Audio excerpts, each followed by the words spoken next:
All right, guys, I am back. It's been a couple weeks since I checked in here. So I left off with the busted nose off the go-kart and cleaning up the shop last time I was here. And I was going to record what I did for fixing the nose on the go-kart, but it's been like monsoon raining here in southern Wisconsin, and I've done nothing but mow grass. So between my house, the shop, and just everything else, it's been chaos in life. So little half hour here, half hour there, in between mowing grass over the last couple weeks. I got the nose back on the go-kart. I did stop in and one of the days, and I worked on it for about a half an hour before I realized my father-in-law had stopped in and stole my wheels, man. So which, speaking of my father-in-law, cool, quick story. This last weekend, I think they were in Lamont, Illinois, for a vintage karting event. And there's a YouTube channel, Cars and Cameras. Huge YouTube channel, had never heard of him in my life. And they caught his wreck. Another guy clipped him, tangled up tires, vintage karts, no side panels, all open wheel in his Yamaha kart.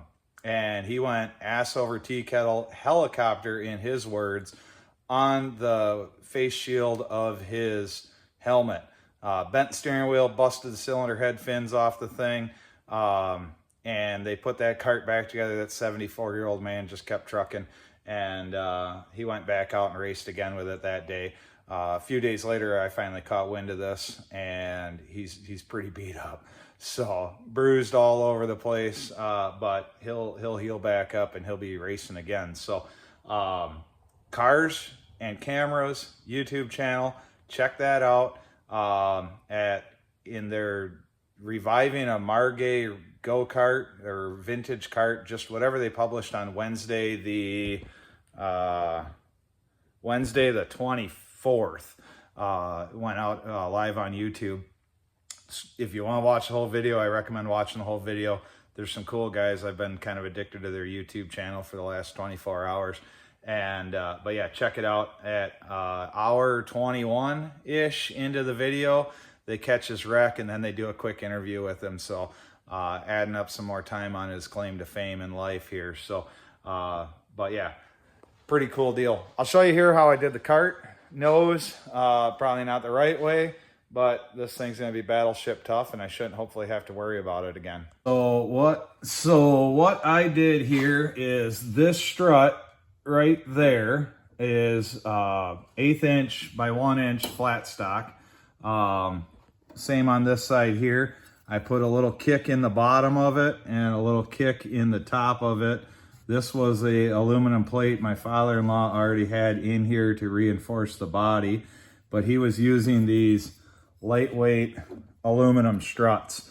I'm thinking he was buying these somewhere because the way I thought he was swedging them himself, but the way that this is done, you can tell that this is a bought piece, although he is a tool and die maker, so maybe he's got a swedge like this in his little garage from back in the day. But these are lightweight aluminum, and with enough vibration and miles on it, beating around a rough kart track, the ends are snapping off of them. So I'm hoping that just running the flat stock for verticals will hold that nice and solid. It feels good. As I beat on it, it wiggles around a little bit, but it's pretty solid.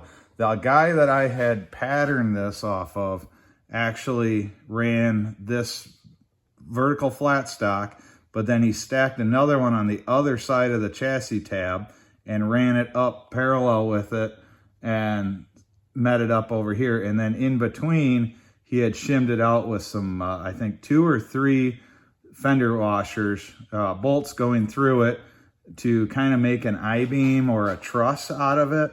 And then he stacked washers on the bolts to give it a gap. So I don't drive as hard as that kid does.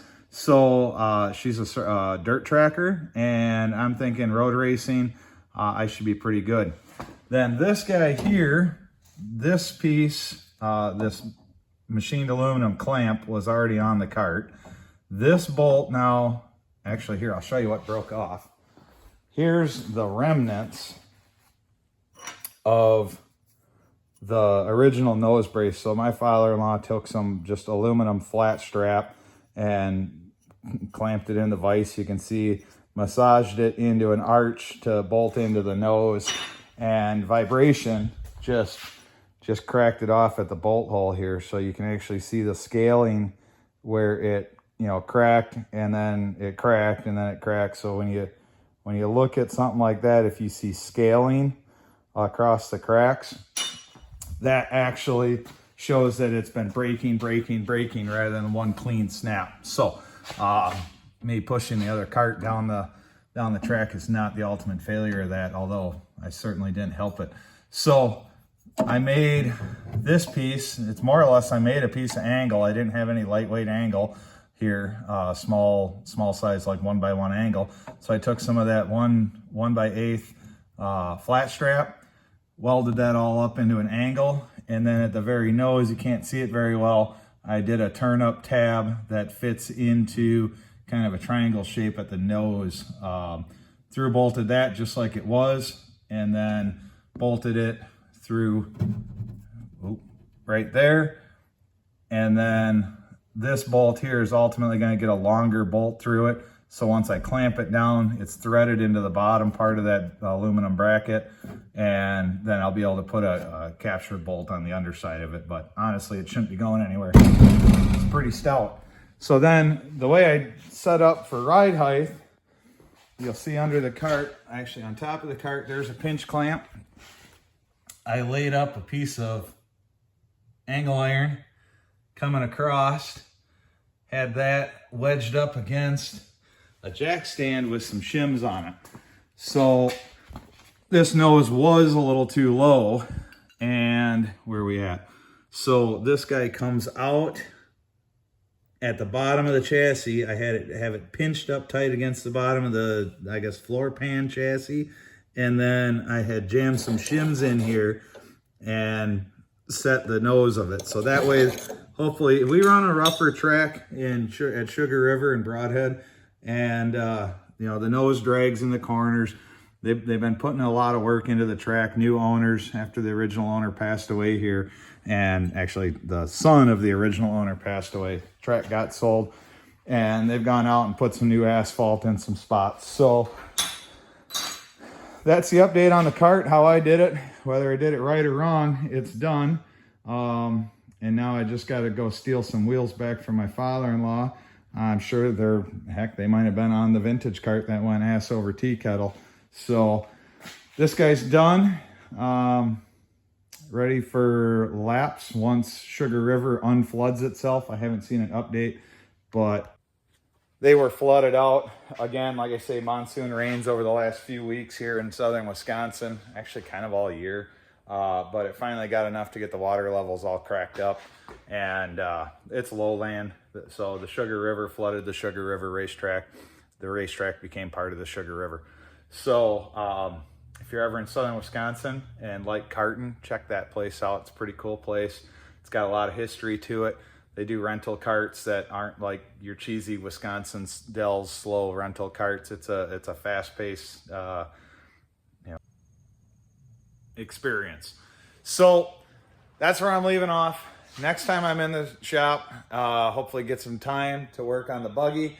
That needs fuel lines, needs a front drive shaft yoke ground out for a little extra clearance. Hoping to get a little bit of wheeling in before we do Southern Missouri Off-Road Ranch, and that's going to be for Crawl the Ozarks coming up. But I haven't really gotten a chance to beat on it. So maybe there's one more trip down to the Badlands for us. Maybe we'll shoot up, throw the little tires back on it, shoot up to Tigerton in Wisconsin again. But I want to get a little bit more run time on this thing before we take that 9-hour drive to S'more and enjoy a weekend with friends. So check back. Thanks for watching, and maybe we'll see something cool next time. Not a lot of neat stuff's been happening, but Hopefully sooner or later I do something cool.